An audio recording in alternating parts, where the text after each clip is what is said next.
Nevasa police station हद्दीत अवैध गौण खनिज उत्खननाबाबत गोपनीय माहिती घेत असताना त्यांना गुप्त बातमीदारामार्फत माहिती मिळाली की गोधेगाव तालुका नेवासा गावच्या शिवारात गोदावरी नदीच्या पात्रामध्ये काही इसम अवैधरित्या विनापरवाना बेकायदा चोरून वाळूचा उपसा करून नदीपात्राच्या बाहेर काढून ती 4 चाकी वाहनात आणि ट्रॅक्टरमध्ये जेसीबीच्या सहाय्याने भरून तिची वाहतूक करत आहेत। आता गेल्यास मिळून येतील अशी खात्रीशीर बातमी मिळाल्याने तात्काळ नेवासा पोलीस स्टेशनचा स्टाफ आणि विशेष पथक पोहोचले असता सदर ठिकाणी काही इसम जेसीबीच्या सहाय्याने गोदावरी नदीपात्रातून वाळूचा उपसा करून ती उपसलेली वाळू ट्रॅक्टरच्या ट्रॉलीमध्ये भरून इतर ठिकाणी वाहतूक करण्यासाठी असल्याचे दिसून आले। त्याच वेळी पोलीस पथकाने छापा टाकला असता पोलीस पथकाची चाहूल लागताच सदर ठिकाणी हजर असलेले इसम वाहनासह पळून जाऊ लागले।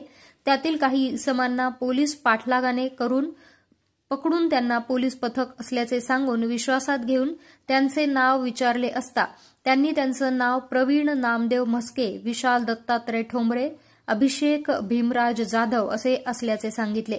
तसेच त्यांच्यासह एक जेसीबी, 5 वाळूने भरलेले ट्रॅक्टर ट्रॉली आणि 1 वाळू भरण्यासाठी थांबलेला ट्रॅक्टर असे एकूण 6 ट्रॅक्टर हे 5 ब्रॉस वाळूसह मिळून आले आहेत।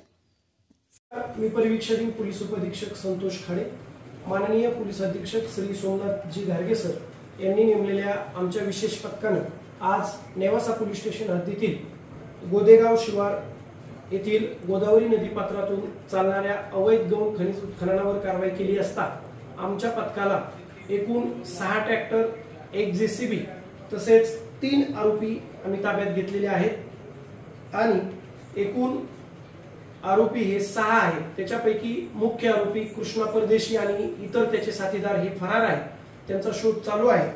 तसेच आम्हाला जो एकूण मुद्देमाल मिळालेला आहे त्यामध्ये 6 ट्रॅक्टर, 1 जेसीबी आणि 5 ब्रास वाळू असा मिळून एकूण मुद्देमाल हा 75,80,000 रुपये झालेला आहे। हा मुद्देमाल आम्ही ताब्यात घेऊन नेवासा पोलीस स्टेशन मध्ये गुन्हा दाखल करत आहोत। ही माननीय श्री सोमनाथजी घारगे सर यांच्या मार्गदर्शनाखाली तसेच निर्देशाने चालू आहे। अशीच कारवाई यापुढेही नेवासा पोलीस स्टेशन हद्दीसह इतर अहिल्यानगर जिल्ह्यामध्येही अवैध धंद्यावर चालू